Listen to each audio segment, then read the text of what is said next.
Lagi-lagi perempuan jadi korban dari busuknya sistem patriarki. Gak di dunia nyata, gak di dunia gaib, sama-sama jadi korban. Buku ini secara sederhana ngasih tahu ke kita, kenapa sih di layar sinema tuh banyak banget hantu-hantu perempuan. Mereka sering dianggap jahat, padahal mereka itu cuma mau nuntut pelaku kekerasan yang bikin mereka meninggal. Ya karena semasa hidup si pelaku yang harusnya diadili malah dilindungi oleh kebijakan hukum yang diskriminatif. Ujung-ujungnya malah victim blaming, nyalahin korban. Kenapalah perempuan kok pulang malam, kenapalah pakai baju terbuka, dan lainnya. Aduh. Nah, kawan-kawan, tapi ternyata nggak cuma berhenti di dunia nyata dan di dunia gaib. Ternyata perempuan dan minoritas gender lainnya juga rawan banget jadi korban kekerasan di dunia maya alias kekerasan berbasis gender online atau KGBO. Apalagi perempuan atau minoritas gender yang berprofesi sebagai jurnalis seperti kita atau kawan-kawan aktivis yang vokal menyuarakan isu soal HAM, lingkungan, Papua, dan isu queer. Menurut riset dari Regulator dan Regulasi Media atau PR2 Media, sebanyak 90% dari hampir seluruh responden jurnalis perempuan mengaku pernah mengalami kekerasan fisik dan digital. Pelakunya, kalau kita tanya pelakunya siapa, narasumber sampai dengan rekan kerja sendiri. Ini miris banget ya, karena teknologi yang seharusnya memudahkan akses kita malah justru memfasilitasi kekerasan. Bahkan nih, Komnas Perempuan pernah bilang, KGBO membuat kekerasan itu jadi lebih masif dan polanya yang semakin rumit untuk dibaca, untuk dilacak gitu. Aku mungkin pernah mengalaminya, kamu juga mungkin pernah mengalaminya, tapi gak semua orang tahu apa itu KGBO dan jenis-jenisnya seperti apa. Dan bagaimana tentunya cara kita mengatasi KGBO. Nah, syukurnya beberapa tahun lalu Southeast Asia Freedom of Expression Network atau SafeNet pernah meluncurkan e-book berjudul Memahami dan Menyikapi Kekerasan Berbasis Gender Online yang bisa banget kita unduh secara gratis di websitenya dan bisa banget jadi pegangan kita untuk memperkaya dan mencegah KGBO dalam dunia kerja sehari-hari kita. Dalam beberapa episode ke depan, aku akan menemui narasumber yang tentu saja kompeten untuk membahas masalah KGBO di kalangan jurnalis. Nah, untuk mengawalinya, aku akan ngobrol bareng Kak Nenden S. Arum, Direktur Eksekutif dari SafeNet, dan dia akan pastinya sharing sama kita soal KGBO dan cara kita untuk mencegahnya. Langsung aja kita sambangi Kak Nenden.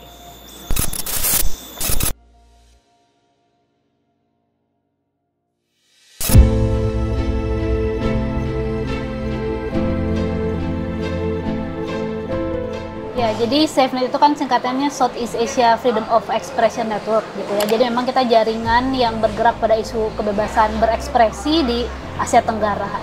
Tapi kemudian kita melihat bagaimana isu-isu di dunia digital atau di internet itu kan semakin berkembang ya. Dan maka di 2018 kami mulai berganti fokusnya ke hak-hak digital. Apa yang kemudian kami lihat di situ memang kita mengadvokasi untuk isu akses terhadap internet, kemudian isu kebebasan berekspresi, dan juga untuk isu merasa aman di internet gitu. Jadi kita melihat kan memang digital space itu menjadi sesuatu yang sangat lekat ya dengan kehadiran kita masing-masing saat ini. Tapi kita juga kadang masih alfa bahwa ternyata di sana itu masih ada hak-hak kita yang seharusnya kita juga bisa perjuangkan bersama sebetulnya. Jadi memang selama ini fokus untuk meningkatkan kesadaran, kemudian juga memperjuangkan hak-hak digital. Ya, jadi tadi salah satunya adalah hak untuk merasa aman di internet. Bagaimana hak untuk merasa aman di internet itu adalah memastikan bahwa kita itu bisa terhindar dari berbagai macam serangan digital, termasuk juga terkait kekerasan berbasis gender online. Jadi memang itu salah satu hal yang kita terus lakukan ya, bagaimana kita memastikan misalnya supaya ruang digital menjadi lebih aman.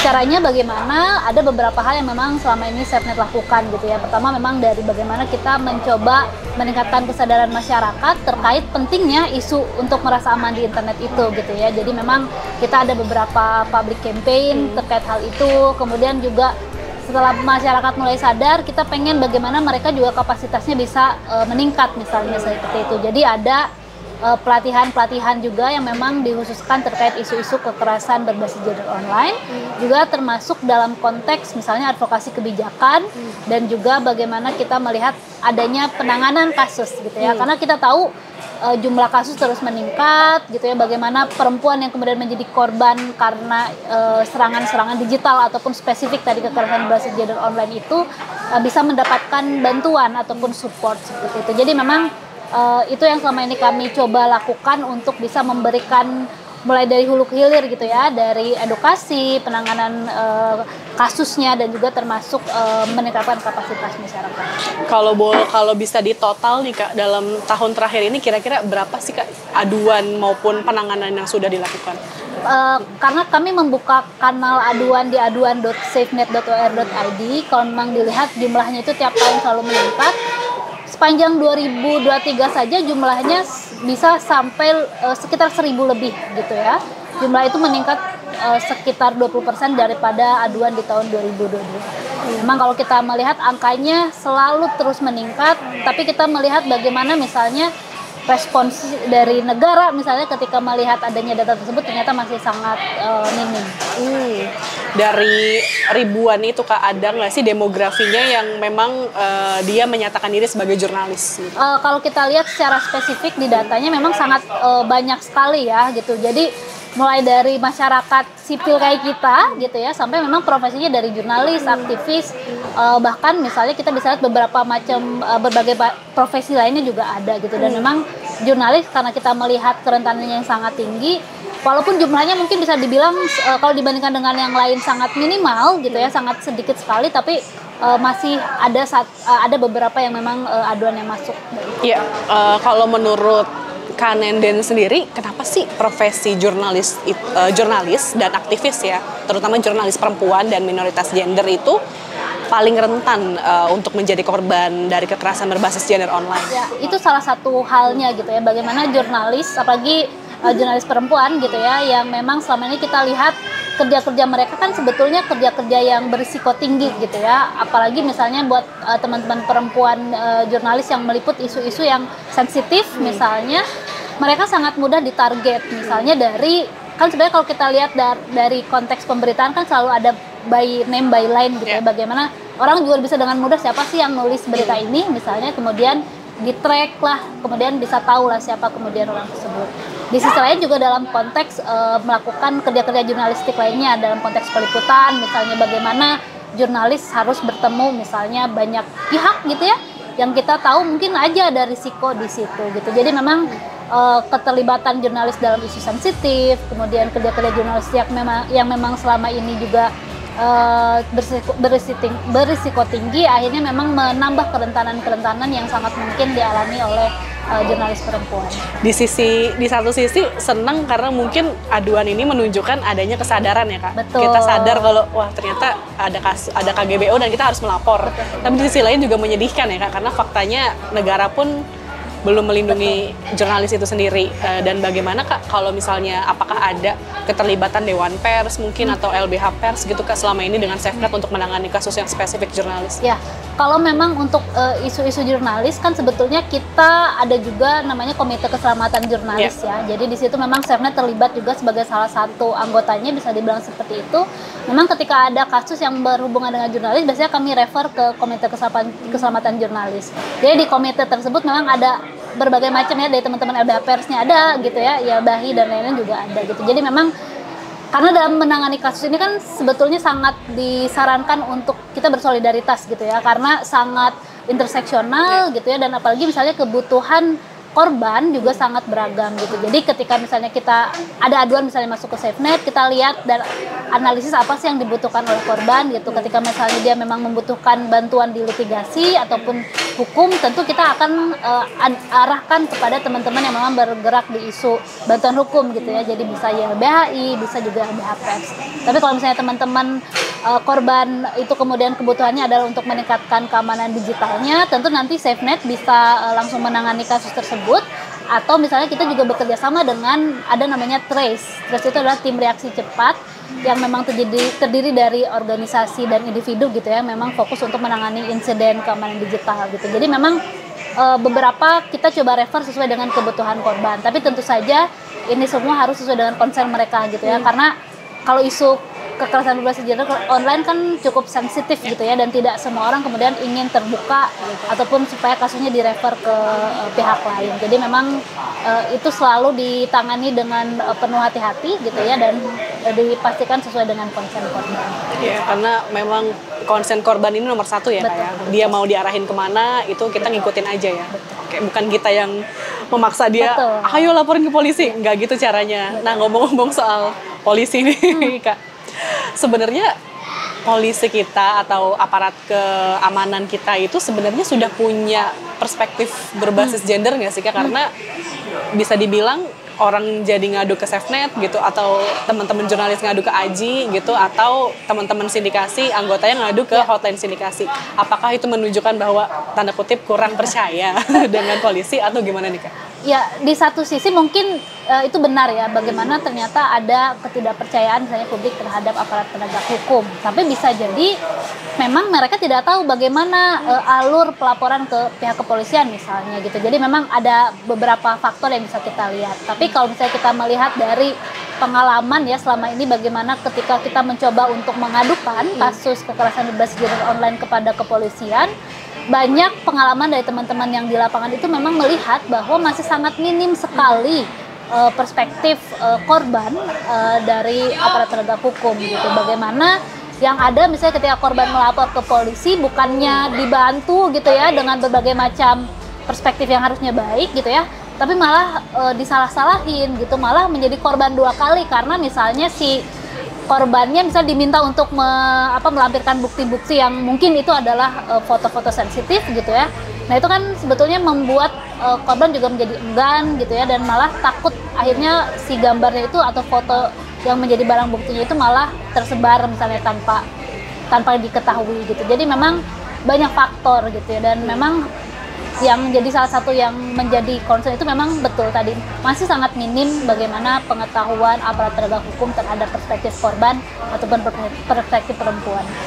Apakah kemudian SafeNet itu berusaha nggak sih Kak, kayak ayo kita bikin workshop mungkin ke kepolisian gitu, atau mungkin Dewan Pers gitu, katanya sih aku dengar-dengar pelan-pelan sudah mulai belajar untuk lebih ramah gitu. Kalau teman-teman SafeNet apakah sudah ada? Kalau selama ini SafeNet memang tidak langsung mengadvokasi ke aparat penegak hukum ya, tapi memang kami juga berjaring dengan beberapa organisasi perempuan gitu ya, memang selama ini punya fokus untuk mereformasi lah bagaimana sistem pelaporan gitu ya terkait kasus-kasus yang berhubungan dengan perempuan gitu ya, dengan kepada kepolisian.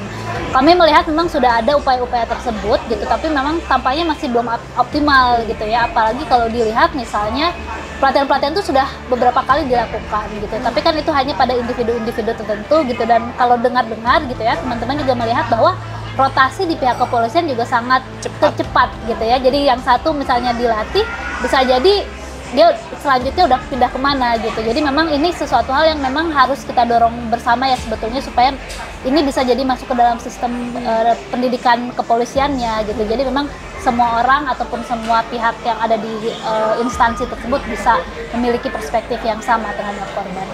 Nah berarti dengan kenyataan masih pahit ya Kak ya, kenyataannya masih pahit seperti itu, berarti memang ada perubahan nggak nih Kak sebelum dan sesudah UU TPKS disahkan? Apakah memang hanya baru diketok palu dan belum ada tindak lanjutnya, atau memang pelan-pelan sebenarnya udah ada arah ke sana gitu Kak? Yang bagaimana? Sebetulnya setidaknya sepanjang pengalamannya SafeNet ya, kita memang dari SafeNet belum ada pengalaman bahwa ada korban KBGO yang kemudian ditangani dengan undang-undang TPKS gitu ya. Tapi kalau kita melihat misalnya dari teman-teman jejaring perempuan yang lain gitu ya, mungkin tidak hanya dalam konteks KBGO tapi kekerasan seksual secara umum, sudah ada yang beberapa yang kemudian mulai mendorong penggunaan UU TPKS ini ke kepolisian seperti itu. Tapi ternyata memang masih ada masalah di lapangan gitu ya, bagaimana ternyata undang-undang ini pun belum banyak dipahami oleh aparat penegak hukum. Ini menjadi salah satu PR lagi ya sebetulnya, bagaimana proses sosialisasi terhadap undang-undang terbaru gitu. Jadi karena ya tidak tahu ya apakah memang sosialisasi yang kurang atau memang tidak dipahami lebih secara menyeluruh oleh aparat penegak hukumnya.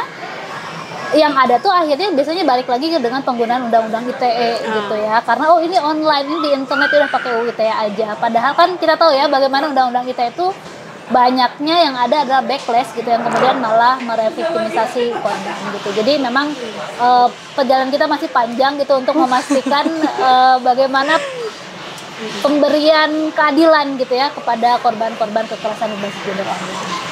Wow, masih ibaratnya jauh banget ya kayak dari kata dari kata sudah adil gitu ya Kak. Nah, kemudian mekanismenya gimana nih Kak? Kalau dari SafeNet sendiri, jika misalnya ada korban yang melapor, seperti apa mekanismenya dan apakah kita sebagai korban itu bisa kemudian memilih kasus kita mau dibawa kemana? Misalnya kebutuhannya adalah kebutuhan psikologis gitu, atau mungkin dokter forensik, atau mungkin juga bisanya ke polisi gitu. Apakah kita sebagai korban bisa memilih hal itu? Ya, jadi kami membuka layanan pengaduan untuk kasus kekerasan berbasis gender online melalui platform website gitu ya. Jadi kita ada di aduan.safenet.or.id. Nanti teman-teman akan diminta ngisi beberapa data ya, lebih ke kronologi sebetulnya untuk bisa membantu tim penanganan kasus memetakan gitu kira-kira apa yang dibutuhkan oleh korban seperti itu. Nah, ketika aduannya sudah masuk, kemudian kita akan assess, kita akan memverifikasi gitu ya terkait beberapa hal. Nanti teman-teman akan dihubungi oleh tim incident handler gitu ya, atau penanganan kasus, untuk kemudian ditanya lebih lanjut kebutuhan sekarang itu apa gitu. Nanti kemudian akan dilihat apakah tadi ya misalnya ada kebutuhan untuk meningkatkan keamanan digital misalnya, atau ada kebutuhan psikososial gitu, atau ada kebutuhan pengen membawa kasus ini ke kepolisian atau ke ranah hukum. Nah, itu nanti akan kami gunakan referral system gitu. Jadi nanti teman-teman korban akan kami ajukan, kami rujuk gitu ya ke beberapa sumber daya lainnya yang memungkinkan untuk bisa memberikan support yang lebih intens seperti itu ya. Karena kan SafeNet bukan lembaga bantuan hukum gitu ya, jadi memang kami tidak bisa memberikan hal tersebut. Iya, jadi jembatan ya kayak kurang lebih ya. Oke. Nah Kak, kalau ngomong-ngomong soal kasus dan aduan nih Kak, kalau menurut Catahunya Komnas Perempuan tahun 2022 itu kasusnya sekitar 457.895. Kemudian sebenarnya itu angkanya menurut Komnas Perempuan menurun, tapi aduannya justru yang meningkat Kak, sekitar 4.371 atau 17 kasus per hari. Nah ini menariknya adalah kenapa banyak yang berhenti sampai aduan doang sih Kak, nggak ditindaklanjutin dari korbannya? Apakah mungkin ragu atau mungkin ada tekanan dari pelaku dan lain-lain menurut pengalaman Kak Nenden seperti apa? Oke, jadi kalau yang ke Komnas Perempuan kan memang Komnas Perempuan kan tidak menangani kasus ya, tapi merujuk gitu ya. Jadi kalau misalnya melihat bagaimana kemudian proses ataupun penanganan kasus ya ketika sudah ada rujukan misalnya dari Komnas Perempuan, ini memang beragam ya. Kita lihat dinamika di lapangannya, ada memang kasus ada gitu akhirnya korban yang memutuskan untuk tidak melanjutkan proses penanganannya karena memang ada tekanan-tekanan dari pelaku itu ada gitu ya. Ada juga akhirnya ternyata korban yang merasa sudah cukup gitu ya ketika melakukan pengaduan, kemudian sudah direspons dan diberikan beberapa petunjuk atau bisa dibilang saran gitu ya yang bisa dilakukan, itu juga selesai di situ gitu ya. Atau bahkan juga ada beberapa korban yang akhirnya memang tidak bisa kami reach out lebih lanjut gitu ya, entah karena misalnya nomor handphonenya atau alamat emailnya kemudian tidak bisa dihubungi. Mungkin faktornya banyak ya, entah misalnya bersembunyi gitu ya dari pelaku, ataupun ada hal-hal lain yang di lapangan gitu. Jadi memang kita perlu menyadari bahwa ini sangat kompleks gitu ya, penanganan kasusnya sangat-sangat bisa beragam dari masing-masing korban gitu. Jadi memang prinsipnya adalah kita menghargai aja ya, dan menghormati sebetulnya apa yang korban butuhkan, dan juga kalau misalnya mereka mungkin bisa jadi di satu sisi atau di satu titik dia merasa tidak siap sehingga harus ngedrop dulu gitu ya. Tapi sangat mungkin lagi itu akan terjadi lagi ataupun laporan tersebut bisa ditindaklanjuti di kemudian hari gitu. Jadi memang untuk penanganan kasus memang sebaiknya memang terus dibuka ya sampai bagaimana korban akhirnya bisa menemukan kekuatannya kembali untuk melanjutkan proses pengaduan. Ya, ini yang mungkin apa ya Kak, inisiatif dari kawan-kawan seperti SafeNet, itu LBH, mungkin juga sindikasi punya hotline.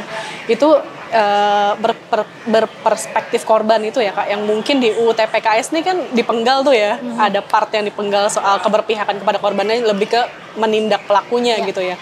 Jadi mungkin ini sinergi yang menambal yang bolong tadi tuh, yang minus tadi tuh karena politik dan lain-lainnya lah ya gitu di dalam kebijakan kita. Nah kalau SafeNet aku sering juga lihat kan pas kamu kampanye gitu ya Kak, ada no viral no justice. Nah itu pernah berarti Kak SafeNet pernah menangani yang viral dulu baru kemudian polisi menangani atau seperti apa nih? Ya itu banyak ya sebetulnya. Jadi memang kita melihat bagaimana entah itu fenomena gitu ya atau gejala yang sebenarnya tidak baik ya, bagaimana polisi hanya mau merespon sesuatu yang memang menjadi perhatian publik gitu ya. Jadi ketika kita dengar jargon no viral no justice itu beneran terjadi gitu ya. Ada kasus yang sebetulnya korban itu sudah mulai mengadukan misalnya beberapa bulan yang lalu gitu ya, tapi karena memang tidak ada hal ataupun tidak ada tekanan publik, itu seolah-olah diabaikan oleh aparat kepolisian seperti itu. Kemudian karena kan dalam proses itu kan banyak ya, dan banyak hal yang mungkin dilakukan oleh korban gitu, dan mungkin pada saat itu korban merasa dia kesulitan untuk mengakses keadilan, dan dia akhirnya melihat ada peluang ketika dia bisa membuat kasusnya adalah viral gitu ya, sehingga publik bisa memberikan perhatian dan juga bisa memberikan dukungan gitu, sehingga akhirnya memang menjadi terblow up gitu ya kasusnya di media sosial, dan baru saat itu polisi akhirnya mau bergerak gitu ya. Tapi memang praktik seperti itu sangat berisiko juga sebetulnya, bagaimana akhirnya si korban ketika sudah membuat kasusnya viral misalnya seperti itu, bisa jadi dia malah dilaporkan balik misalnya oleh pelaku gitu. Jadi memang ini sesuatu hal yang perlu sangat hati-hati kita lihat, dan harapannya sih ini tidak terus berlaku seperti ini ya. Harusnya polisi itu bisa menangani kasusnya, nggak perlu nunggu viral dulu gitu ya. Ketika ada aduan harusnya bisa langsung direspon saat itu juga. Kalau seandainya terjadi kasus demikian, kemudian si korban yang sudah diadukan lagi sama si pelakunya ini kemudian mengadu ke SafeNet, itu bisa Kak? Bisa, tentu. Jadi memang kalau misalnya akhirnya si korban KBGO ini akhirnya kemudian dilaporkan lagi dengan misalnya pencemaran nama gitu, itu sangat bisa kami tangani lagi ya, karena memang selain KBGO, SafeNet juga menangani isu kriminalisasi dengan undang-undang ITE. Oke, jadi masih punya harapan ya, karena sebenarnya KGBO itu hampir, kalau menurut riset PR2 Media itu hampir 90% gitu, semua jurnalis gitu, apalagi mungkin teman-teman yang queer itu lebih gila lagi, lebih ekstrim lagi gitu pengalamannya. Aku pribadi pun mungkin sedikit cerita juga pernah mengalaminya gitu, luring dan daring gitu, dua-duanya pernah gitu, entah di teksnya kan, entah di chatnya yang berbau pornografi dan lain-lain, kemudian di luringnya pun karena dunia jurnalistik tuh masih sangat maskulin ya Kak. Perempuan tuh dari 100% cuma 30% gitu kalau menurut Aji gitu Kak. Jadi masih sangat maskulin lah, masih sangat menyeramkan. Nah kemudian dari pengalaman aku dan kawan-kawanku yang dulu pernah gitu Kak di TV, kemudian ya kita udah ada UU TPKS Kak, udah ada SafeNet gitu, udah ada sindikasi, udah ada Aji gitu-gitu, dan banyak lah gitu kanal-kanal. Tapi kebanyakan dari kami tuh mungkin pertama yang kami pikirkan itu adalah mengadu ke HRD gitu Kak. Karena kan konteksnya di dalam media ya Kak. Tapi HRD-nya pun tidak punya perspektif Kak, kebetulan. Nah kemudian akhirnya bingung nih, karena tidak ada jalan, akhirnya kami ancam lah akan mengadu misalnya ke serikat atau kemana. Barulah mereka bertindak gitu Kak, selalu seperti itu. Jadi sebenarnya no justice, no viral dalam lingkup kantor juga ada. Terjadi ya, betul. Sangat-sangat serem sih Kak, menyedihkan. Karena kalau dilihat dari penerapan UU TPKS itu sendiri pun juga harus ada inisiatifnya ya Kak, berarti di kantor-kantor. Betul. Nah kalau SafeNet sendiri, apakah ada kolaborasi nih Kak dengan Aji gitu atau Dewan Pers untuk ibaratnya bikin workshop atau mungkin mendatangi redaktur-redaktur lah yang mungkin pemberitaannya masih maskulin atau gimana? Kalau selama ini karena memang SafeNet tidak fokus khusus ke jurnalis aja, memang selama ini pendekatannya kita mencoba untuk mensosialisasikan SOP soal keamanan digital sebetulnya gitu. Jadi memang di satu sisi kita nggak bisa mengharapkan pada sistem gitu ya, sehingga kita harus memperkuat diri sendiri gitu ya, sehingga peningkatan kapasitas di keamanan digital, kemudian penerapan SOP di organisasi-organisasi itu jadi salah satu hal yang SafeNet coba dorong gitu. Mungkin kita beberapa kali pernah bekerjasama juga dengan AJI gitu ya, terkait bagaimana menyusun SOP gitu ya, ataupun bagaimana penanganan kasus misalnya jika memang itu terjadi gitu. Jadi memang sejauh ini seperti itu yang SafeNet lakukan gitu ya. Tapi memang sangat baik juga sebetulnya ketika misalnya dari lingkup perusahaan medianya itu memiliki kesadaran yang sangat baik, itu akan sangat lebih banyak membantu ya kepada jurnalis gitu, karena memang betul gitu, seharusnya dalam lingkup kerja-kerja jurnalistik kan perusahaan media yang bertanggung jawab ya dalam isu ataupun dalam bentuk kekerasan apapun gitu ya. Tapi memang kalau kita lihat kayaknya masih sangat minim juga perusahaan-perusahaan media memang punya kesadaran terkait hal tersebut, belum lagi punya SOP misalnya dan lain-lain. Jadi memang ini sesuatu hal yang PR bersama ya sebetulnya, yang memang kita harus dorong bareng gitu. Tidak hanya AJI, serikat pekerja media juga mungkin sangat perlu untuk bisa sama-sama mendorong isu ini. Jadi untuk untuk sementara kebijakan di topnya belum bisa, ya kita bangun kesadaran di bottomnya ini ya kayak bagaimana bisa saling menguatkan dan bersinergi. Nah beberapa tahun lalu SafeNet itu meluncurkan e-book ya kayak soal panduan memahami dan menyikapi KGBO. Nah itu kalau secara singkat boleh diceritakan Kak, itu apa sih, lebih ke tips-tips Kak atau bagaimana risetnya kemudian? Ya jadi itu diterbitkan 2019 kalau nggak salah, waktu kami mulai sangat fokus pada isu kekerasan berbasis gender online. Jadi memang di panduan tersebut kita mencoba mengupas dulu sebetulnya apa sih kekerasan berbasis gender online, itu barang apa gitu ya, dan bagaimana bentuk-bentuknya ataupun motif-motifnya yang biasanya selama ini terjadi gitu ya.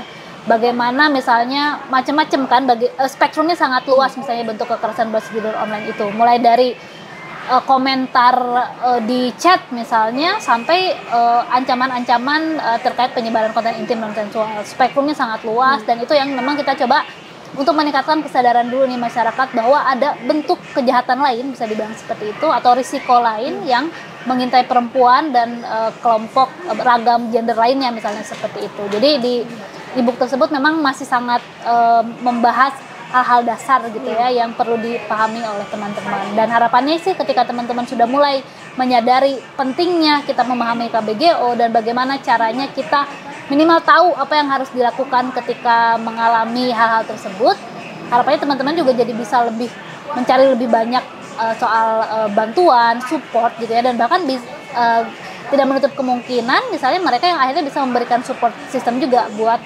korban-korban lainnya. Oke, kemudian itu ibaratnya inilah ya kayak untuk wawasan kita ya, pengetahuan kita ciri-cirinya KGBO, apakah kemudian KGBO itu memindahkan kekerasan yang di luring kemudian ke daring, tapi juga ada watak khusus ya Kak, watak dari wahana internet itu sendiri ya, tadi bisa doxing dan lain-lain gitu ya kayak. Oke. Kemudian selanjutnya ada e-book lainnya nih Kak, sudah rentan kurang waspada pula. Nah itu khusus untuk kawan-kawan minoritas kah atau bagaimana Kak? Ya itu sebenarnya itu riset kualitatif ya terkait bagaimana kita melihat kapasitas teman-teman organisasi masyarakat sipil berbagai macam isu termasuk teman-teman minoritas gitu ya.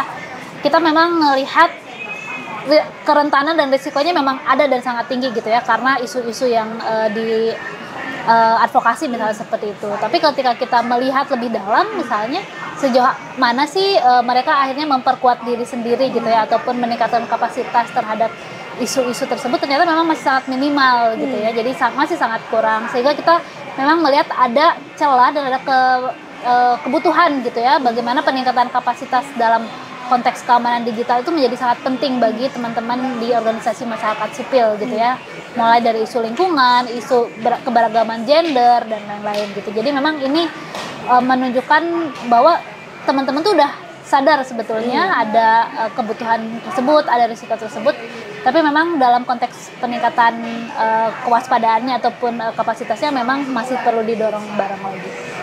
Dan apa ya, masih secara inisiatif lah kayak, maksudnya bahu-membahu, ayo kita bikin Betul. pelatihan gitu. Ada misalnya kalau di divisi gender kita bikin pendidikan Betul. gitu untuk kawan-kawan ini memahami apa itu KGBO, apa Betul. itu juga kekerasan berbasis gender pada umumnya gitu ya kayak. Jadi sifatnya sejauh ini masih inisiatif ya kayak dari masyarakat seperti kita ya, masyarakat sipil dari kita. Nah kemudian apa ya Kak? Kedepannya nih mungkin di tengah situasi politik yang seperti ini gitu yang memanas, kemudian juga banyak dinamikanya, SafeNet berharapnya apa nih Kak kedepannya mungkin ya sampai 2029 lah kurang lebih gitu. Apakah ada ancaman nih Kak? Kita tidak bisa memungkiri bahwa ada potensi yang lebih rentan karena satu dan lain halnya pemimpinnya, Betul. kemudian kebijakannya juga dikhawatirkan akan semakin rentan. Nah, kalau dari SafeNet sendiri mungkin punya closing statement kepada teman-teman sindikasi ini atau teman-teman penonton untuk lebih waspada bagaimana sih Kak untuk melindungi diri Kak?